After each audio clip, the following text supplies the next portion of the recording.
Welcome to Sam's Antique Motors. Sam Wilson here.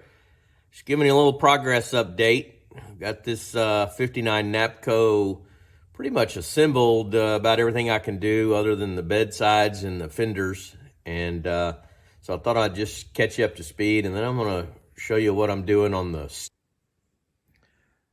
So I got the cab pretty much all bolted in. Got all the dash put back in. Looks really good. Got the heater box put back in over there. This truck would have really had rubber mats, but I went ahead and put carpet in it. It just makes the truck quieter and a little more enjoyable, and it's easy to replace them if you decide you want the rubber mats. But got the tank in, got all that stuff good to go. I think got all the motor pieces hooked up. Got this all pretty much good to go. Got all the wiring in. It took about 2.5 days to get the wiring sorted out. Everything was pretty straightforward with the exception of the turn signal indicators, and that was a little dicey because naturally none of the wires matched colors, but I got it figured out with the help of some people on the NAPCO group and American Auto Wire. Dave was very helpful in helping me sort that out.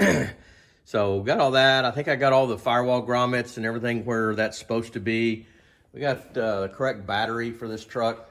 So this is it's a closed cell battery, but it's got yellow caps made to look like it should have been. So got all that good to go. I got the bedwood all put in, and I'm gonna show you a little short video, putting this winch in here.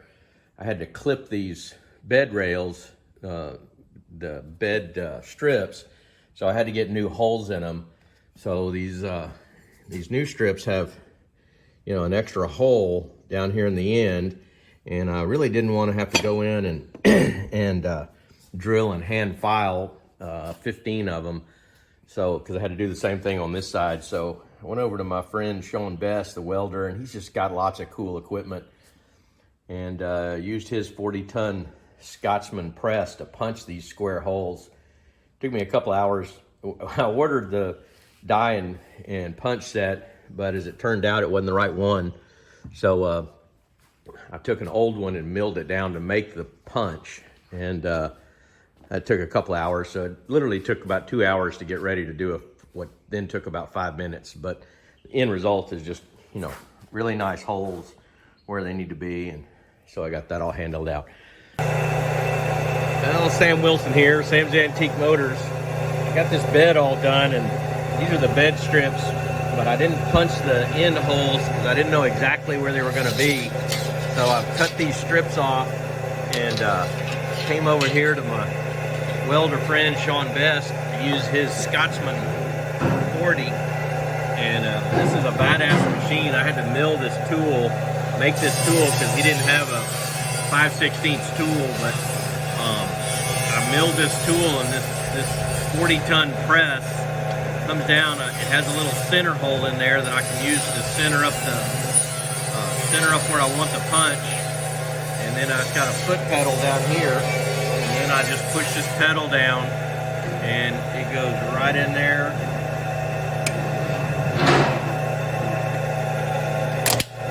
And promptly pushes a very square hole. So I've punched all these little short strips and the long strips, and now we're ready to go put this back in the bed. Today I'm going to do the passenger side. Back on these steps, the bed, you'll recall I extended the front to get it to a 9-foot bed. So I added a seam right here, and I kind of fared that out really thin just to make sure that was all smooth. So I've added that in, and in order to make the step work, a normal step, I actually had 2 steps. I thought I could do it with 2 of these. So this bolts on. I don't know if I can kind of hold it camera and do this, but this bolts on right here. So this bolts on right here. So, and it needs to get up to that fender.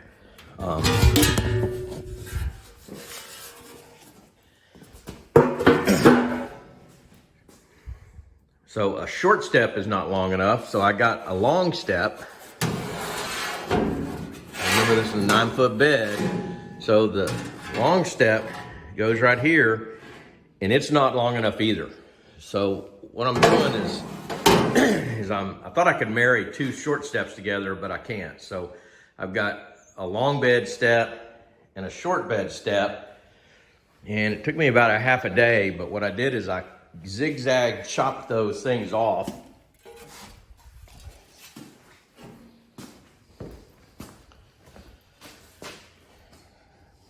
So this was the back of the other side, and I really need as much length as I can.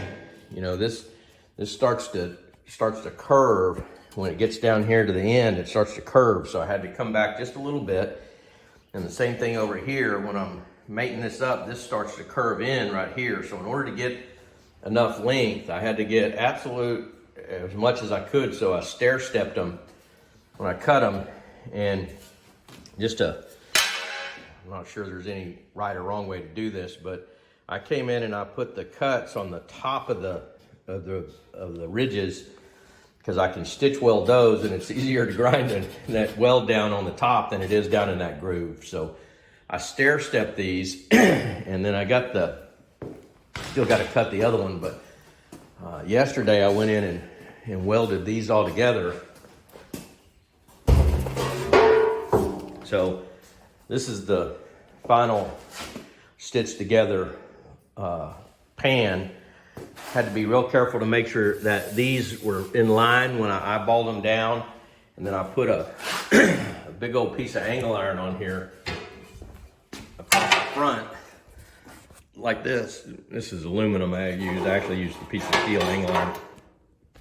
But I clamped it at both ends so that this is straight right here, because it's a really long, I think the step is 34 inches now. So I came in and welded this, and I put just a little bit of filler to fill the weld gaps where I ground it. I got this all smooth. So this step is now going to go on this bedside. And it turned out pretty nice. So I'm going to go in and cut this other one. I got to cut this one to match. It took longer to cut these and make them match than it did to weld them and get them smooth. But I'm going to come in and mark this one off of the other one, zigzag it, and you just got to cut a little, grind a little, cut a little, grind a little until you get it to fit on the end of this, and then I'll stitch it together, and then we're ready to start painting the last few pieces that are not painted. I still got to do a couple of the inside pieces in the gold, and then I'll paint these. But these are new fenders. They're a little bit lighter weight than I think they were originally, but they don't have any rust on them, and so they'll be pretty easy. I'm going to put Raptor on the underside of the fender, and then put some paint on them. So hopefully by middle of next week, I'll have these all painted up and ready to get installed on the bed. So stay tuned. So when you marry these two things up, you can see how much of this you have to add onto this to make this longer step work. And I got this one put in there, so then I'll just trace this this stair step and cut this off. And you can see when you look down this line, it's nice and straight. So that's sort of the way it should be. So.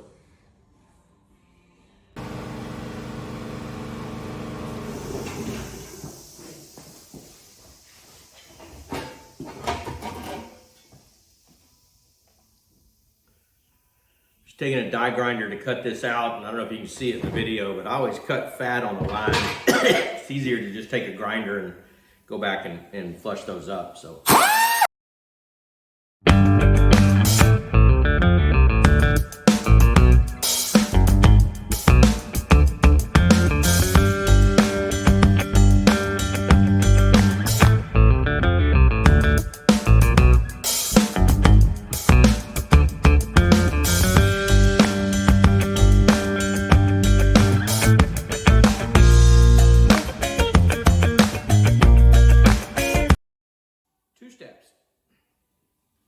By the way, I have 2 of these short steps that I don't need, so that are in really nice shape. So if sandblasted and primed just like this one.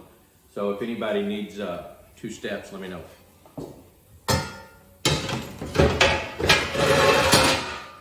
So, one from the left, one from the right. They'll go on the strap down.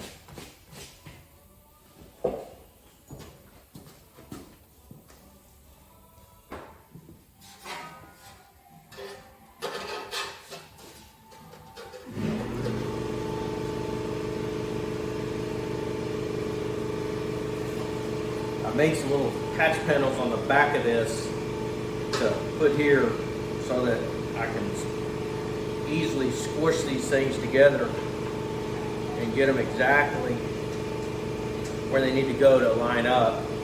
You'll notice this really badass Delta Milwaukee spot welder. Had this for a long, long time.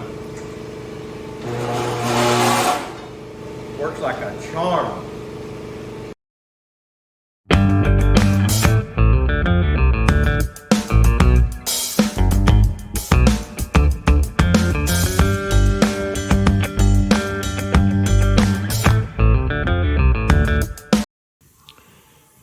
So now we'll just make these 2 pieces together. I'm gonna clamp it up, make sure it's all straight, and stitch weld it, and we'll be good to go.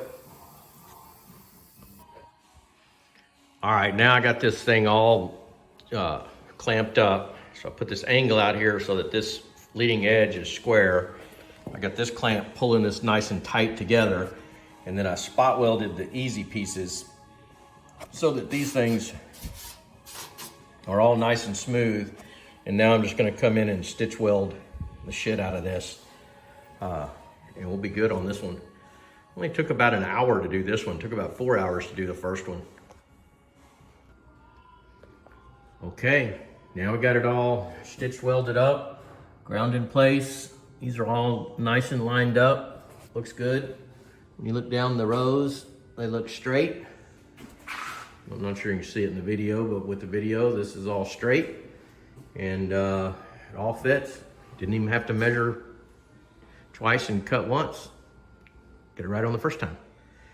All right, we're gonna take all this apart and put the filler on, start priming up.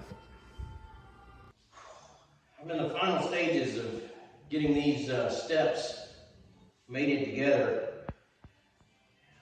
Primed all these, filled all the little welds, used high build primer, primed it a couple times, and now I've got these where they're imperceptible to the field and imperceptible to the eye.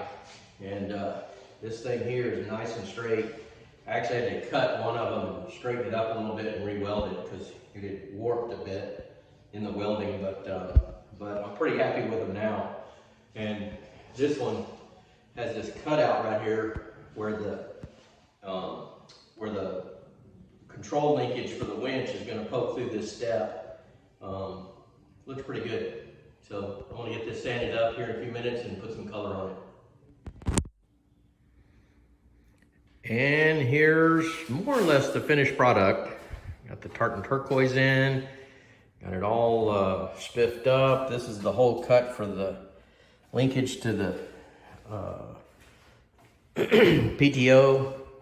And then I put bed liner on the inside of this.